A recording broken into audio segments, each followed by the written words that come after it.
Hey, hello, welcome back to my YouTube channel. It's Ranjan, and today we will be solving a classification problem using TensorFlow and we will create a simple neural network. And this would be a deep learning playlist, and I have already covered what is deep learning and how neural network works in these three videos. If you have not watched these videos, just check out this playlist. So in this neural network, we will be using TensorFlow. So first of all, what is TensorFlow? So TensorFlow is a free and open source Python based software library which is used for data flow or the flow of tensors or for numerical computation that makes our deep learning or machine learning faster and easier. And this library was developed by Google Brain team. It was created earlier for internal Google use, but after a time they have released under the Apache license and made it open source on 2015. And Google has used TensorFlow in like every product, like in YouTube, Gmail, Google Drive, Google Maps. They are using TensorFlow everywhere. And TensorFlow has two versions. Earlier, they have released version 1, and after a time when they have realized that usage of PyTorch library, which is getting increased with great demand, because in PyTorch there are dynamic computation graphs, but in TensorFlow there are static computation graphs. I will tell you in further videos, but as of now, you can just keep this thing in your mind. In TensorFlow version 1, there were static graphs, but in PyTorch there are dynamic computation graphs. So last year Google announced the release of TensorFlow version 2, in which they have changed from static computation graph to define by run. That means dynamic graph. Now I will be using TensorFlow version 2 in this video. And one more thing, in TensorFlow we will come across tensor many times. So you should be knowing that what is tensor. So tensor is just a container or is just a data storage in which we can store data in many dimensions. So if you will see this example, this is a scalar. This is a simple a number. It is having a zero dimension. If you have to denote this by tensor, so we can say that this is a tensor with zero dimension, and this is a having a one dimension. So we can say that it is a tensor with having one dimension, and this is also having a one dimension, and this is a matrix, it has two dimensions, so we can say this is a tensor with two dimensions. And here we have tensor, it is having a multi-dimension. So tensor is just like a array, or it is just like a collection of element. We can compare with a numpy array. If you have worked on numpy library, in numpy we have an array. So as we store information in numpy array, we can store information in tensors. So this all are tensors, but having a different dimension. So basically we use tensor for multi dimensions. And the main thing and the main benefit of using tensor that it can use GPU. It can use the power of GPU. If you have not installed TensorFlow, you can do this thing by just pip install TensorFlow. And I would recommend you to create a environment for TensorFlow. If you are getting any problem, just let me know in the comments. I will upload new video. So it is showing me request already satisfied because I have already installed. So now I will import TensorFlow as TF. I will creating a shortcut TF, and this is just a normal library for plottings. And here I am showing you the version, what version I am using. So these are the warnings. We can ignore these warnings, and I will show you the version. So version is 2.3.0. So it is latest version. And now I am using a simple dataset which is MNIST. If you will see what is MNIST, MNIST is a modified National Institute of Standard and Technology database. So it's the name of the database. So what is the information in this database? So it has just a collections of the handwritten digits images like 1 2 0. It has every images in every possible handwritten format. It has around 60,000 images. So if you will see that these are the images in this dataset of every possible handwritten digit. So I am just importing that dataset, and this dataset is in TensorFlow. And one more thing, that we would be using Keras as well, and Keras is just a wrapper on the TensorFlow. So in this version they have incorporated Keras into TensorFlow. So what I am doing, I am using a MNIST, which is a dataset which is stored in Keras, and Keras is a method of TensorFlow. I am creating a new variable MNIST, and the dataset would be stored in this variable. And here I am using load data from the MNIST, and what it will do, it will create four variables. First would be xtrain and ytrain. So this would be my training set, and this would be my testing set. So they already have plated in this MNIST load data. We just have to store those images in X-Train and Y-Train, extend and Y-Test. I will show you what are the size of the images. In X-Train, I have 60,000 images, and this 28 is pixel, 28 into 28 pixel, and this would be X-Test, and in X-Test I have 10,000. So I am doing, I am just putting 60,000 images in my train and 10,000 in my test, and size is same, 28 into 28 pixel. And in Y train and Y test, I have only label. So that digit is 1 or 0 or 2 or 3. So basically it have 1 to 0 digit of image. I will show you like how this image look like. So here I am just taking zeroth image. So I can use 59,000. So here I am using this because I just want to show in the black and gray format. If I will delete this, so it would be in color format. So I'm using plot.imshow. It is image show. So it will show me image. So there are 60,000 images. So I can use any number here, so it will show me the image. So these are the pixels 0 to 28. If you will see, it will just look like this. These are my pixels, these are the rows, and these are the column. How number is getting visible to us? So suppose it is 8, so it would be like this. Every pixel we would have some information, color intensity, how images form. I will put the link here, you just check out this video. So these are the images. So I want to predict, like suppose a person is writing a particular digit, so my machine learning model would detect like which number he written. This is the image. If I want to see this image in numerical format, so how it looks like, so I am just printing the information in zero. I have just shown you like what is the zero. If you will see in zero, I have 5 written. I will show you how numbers are getting generated. This is stored in the array form. So this is my array. If you will see, these are the 28 pixels. It would be 28 rows. So if you will see, these are the 28 rows. So in each row, what is the information? If you will see, here are some zero. So zero means that would be complete black. There would be no color. And if you will see, there are the numbers. So that numbers are showing just intensity of the light. On some pixels, there are light. On some pixels, there are no light. So these are black. That means no light. And here are white. So that means light. And here it is gray. So that means there's little intensity of the light. These numbers are just showing that information. If I just want to see the first array, I will need to do this. So it will show me these, and I have 27 rows, so this would be 27. If I want first one, so I can do like this, so it would give me first element. So basically it would be a 3D. If you will see in this, I have integers. Now I will convert this elements into floating point. So what I will do, I will just divide every element by 255, because 255 is the highest intensity of the light that is possible in each pixel. So I have divided by 255. Now you will see like every element would be in floating point number. So it would be 0 to 1. So I have just normalized it. Now what I will do, I will define a model. So how I will define the model? In neural network, I have already shown in previous video that we have to define a neural network, and in neural network there are number of layers, hidden layers, input layer, output layers, and in each layer there are number of neurons. So what I will do, I will create a variable which is model, and in this I will use TF, that is my TensorFlow, and in Keras, in models, I would be using sequential. So basically in TensorFlow or in any neural network, there are two types of APIs. So I am using sequential API. I can use functional API as well. So I will give you a little brief. Like sequential API allow us to create models layer by layer for most problem.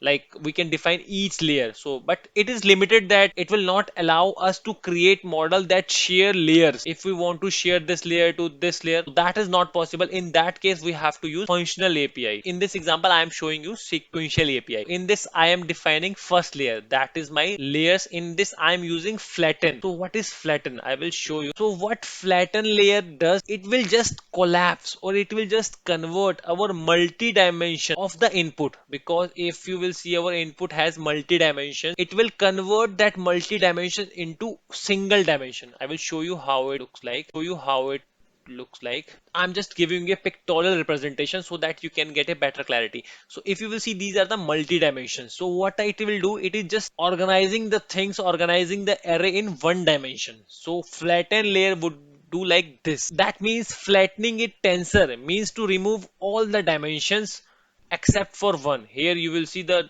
only dimension is one.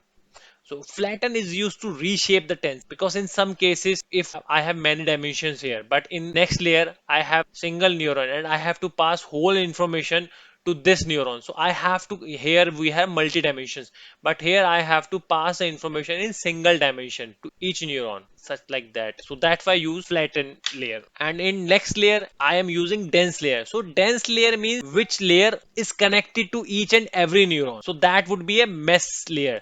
So that means each neuron is connected to each neuron in the next layer. And here is 128. 128 is the number of the neurons in dense layer. And activation function is ReLU. And I hope you are aware about ReLU. So ReLU is the activation function. So in neural network, activation function just normalize the input or linearize the input. And here I am using a dropout. It's not necessary, but it is used to reduce the overfitting. I can use any fraction less than 1. So that means in this layer I have only zero point 0.5 neurons would be activated. Dropout layer would be used for reduce overfitting. And this is my final layer because it is just layer wise. I have defining the layers in the sequence. So here I am defining 10 because I have 10 classes, so it would be a multi-class classification. So I will just run this. It is just a one way of defining the model. I can define in many ways. I will show you that I can define in this way also. If you will see in this, all the information is defined in sequential function, and here I am doing a creating a object with this class, and after that I am creating a subsequent layer by using add. So I can use both ways. And now I will print the model summary, like how many layers, and it will just give me a very beautiful table row column structures. So if you will see, the first layer is flattened, in which output shape would be 784. So how 784? It has just multiplied 28 into 28. So it would be 784. The shape would be 784. And here my parameters are 0. And if in this is dense layer, in dense layer I'm using 28. So what it will do, it will just multiply 784 into 128. So my total parameters would be this. And dropout, so it is just a dropout layer, so no parameters. And in another dense layer I'm using 10. So what it will do, it will just multiply 129 into 10. So 129, because it's number starting from 0, so it would be 129. So it will multiply 129 into 10, so it would be 1290. So it will just combine these parameters, so my total parameters would be this. So these all the parameters that we would have trained, because on the basis of this parameter our model will be able to classify the new handwritten image. So here I am using model.save, and it will just store a model in H5 format. So this format is basically in which we can represent, we can view this model in Netron, and there are many visualization tools in which we can import this file and we can see the representation. I will show you. So this is the Netron application you can download from the Google, and I will open the H5 file. So this is my H5 file. So this will show me how your model is. If I will click on input, it will show me that your input, and it is float value because are floating point numbers, and I can define any image. That's why question mark. And this is 28 into 28 because it's a 28 into 28 pixel. And here my input layer, it will show me that what is input, and in input layer what is your input. So it would be name this input, and output would be flatten input. So it would flatten, and then it will pass to dense, and it has this much parameter 784 into 128. Bias is using 128. Then I will apply some dropout, and in dropout I have defined the ratio 0.5, and in dense I have these many output. After that it would create a output. So we can view this neural network like this. So now it's about compiling a model. So whenever we talks about compiling, we must specify some additional properties required when training the network, because training a network means finding the best set of weights or a parameters to map input so that we can get the good output. So in order to compile the model, we must specify the loss function and optimizer, which is used to search through different weights for the network or any optional parameters we would like to collect and report during the training. And in this example, I will define the optimizer as a efficient stochastic gradient descent algorithm, which is ADAM. And this is a popular version of gradient descent because it automatically tunes itself and gives good result in a wide range of problems. So you can use Adam most of the times. And in loss function, we have many loss functions. I will show you some loss functions. So these are the loss function. If you are using regression, you can use mean square, logarithmic error loss, or mean absolute error loss. If you are using binary classification, you can use this many losses. We just have to define these values only in loss function, and it will use by default. It's a backend process. And in multi-class classification loss function, you can use these many functions. I am using a loss function. And what is my loss function? I'm creating this loss function. So this is my sparse categorical cross entropy. If I see how many loss functions I have, I can just click tab. You will see these all are the loss function that I can use. So I'm using sparse categorical cross entropy. So, and accuracy, because it's a classification problem, so we will collect and report the classification accuracy. So I will compile the model. So I have just compiled the model. Now I am using fit. So if you aware about the machine learning, we use fit and predict. So what I am doing, so I am training or fitting our model on our loaded data, which is xtrain and ytrain. And here I'm using epochs. I have already covered what are the epochs. So these are the number of iterations. And epoch means that one pass through all of the rows in the training data set. So like once a model is trained on all the data in our data set, so that would be one epoch. And I can define batch size as well. So batch size is like in one epoch, how many rows it will take in one batch. So suppose we don't have much GPU in our system, or we don't have much CPU in our system, so we can define a batch size so that it will be fast. Suppose I'm taking batch size 50. So it now it will show me that epochs 1 of 5 it is running. So I have GPU, so it is going fast, not taking much time. It might take some time in your system. You can define many epochs as you want. So if you will see, like in first epoch, it loss was 0.41 and accuracy was 87. So it has optimized by using Adam. It is using gradient descent. So each every step loss was that, accuracy was that. So it has improved over the time. If I will increase to 10, you will see the accuracy would increase a much. So now it has starting from 95 because already I have trained this model on 5 epochs. So now over the time my accuracy will be more. Now it reached up to 96. Now I will evaluate a model. So we already have trained our neural network on the entire data set. So we can evaluate the performance of the network on same data set. So it will generate a prediction for each input and output pair and collect some score including the average loss and accuracy matrix. This evaluate function will return a list with two values. It would be having two values. So first one will be the loss of the model on the dataset, and second would be accuracy of the model on the dataset. And this verbose means that I want to show like how the process is running in the background. If you will see, this is my loss 0.08 and this would be my accuracy 0.97. If I want to increase this accuracy, I can run on more epochs. So you will see like I am using xtest and ytest. So this is my test data on xtest and ytest data. It is evaluating the model, so it is giving me performance. And if I want to use softmax in my final layer, what I am doing, I am creating a new model, probability model, and in this I am adding new layer with my existing model. So that was my existing model. In this existing model, I am creating a last layer as a softmax. So it is the activation function. So this softmax function is used for multi-class classification. This is I'm showing you another way. Here I have completed our model. So that was all part of this model. And here I'm showing you if I'm using a last layer as a softmax, so how it would be. In this, it would generate a probability value. So if you will see like all probabilities are very less except this value. Here it is E minus 0.01. So it would be 99%. So it is giving me 10 values. 1, 2, 3, 4, 5, 6, 7, 8, 9, 10. As I have 10 classes. So it is showing me this class.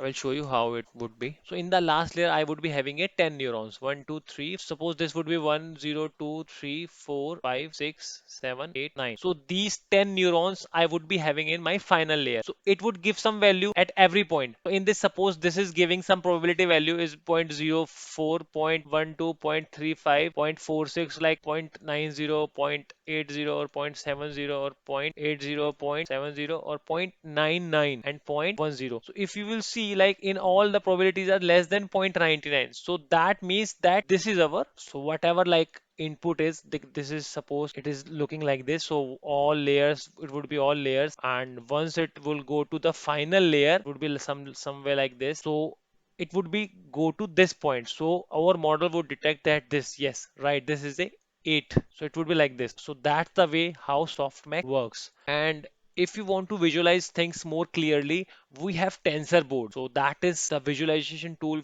providing by the TensorFlow only. So what I have to do, I just need to import the TensorBoard library. If you are using this first time, you have to install by pip install TensorBoard.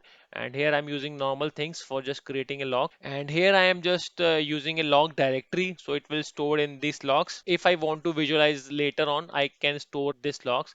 And here I'm creating a TensorBoard callback. In this I'm using it Keras callbacks TensorBoard. So this is a function. In this I'm defining the log directory which I have used here. So now I need to train the model or fit the model with defining a callbacks equal to TensorBoard callback. So I am running this.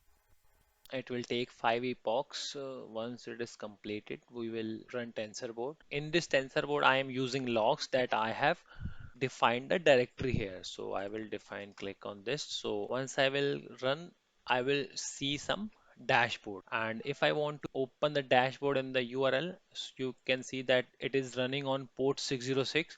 So I will open localhost. So you have to do like this, localhost 606. So it will be like this. And I have run 3 times, so it has generating 3 logs. So I'm clicking on this. So if you will see, like my accuracy is going from 98 to 99 in number of epochs. If I'm using more number of epochs, the number of observation would be more. And this is my loss. So loss is getting decreasing as the number of epochs are increasing. So I can do like this. And there are some features are there, and you can download as well. And these are the graphs like how your model is performing. So final layer is softmax. So these are the number of layers that I can see in the TensorBoard. And while running TensorBoard, you might face an error. I have faced that error. I was seeing local system refuse to connect. Then after some troubleshooting or searching on the Google, I found that if in case you are using Linux, you have to kill that process because it was running in the background, but it was not showing here. So you need to kill this process. But if you are using Windows, you need to use task kill. You have to use task kill. I am TensorBoard exe. Once you will run this command, it will just terminate the TensorBoard exe. And after terminating, you have to use this command. It will delete all the cache and from the temporary temp folder. And once it is done, you can run it again. You might face error because I have faced this error like 3 or 4 times. So it is very common. And here are some options as well. You can explore these options. So this is a TensorBoard. And if you are not getting the TensorBoard by using this command, you can use this command as well. It is same but different way. So I have shown you 2 ways to visualize the neural network. First is TensorBoard and second was Netron. So there are many other methods as well. So that's all in this particular video, and I hope I have explained you basic functionality of TensorFlow and basic machine learning model with neural network using TensorFlow library. And in my upcoming videos, I will be exploring TensorBoard more. And if you are facing any doubt while installing TensorBoard, just leave the comment in the comment section. So I will be uploading next video on TensorFlow. And if you enjoyed this video, like this video and subscribe my channel if you have not subscribed. So see you all in the next video. Till then, goodbye, enjoy, happy learning.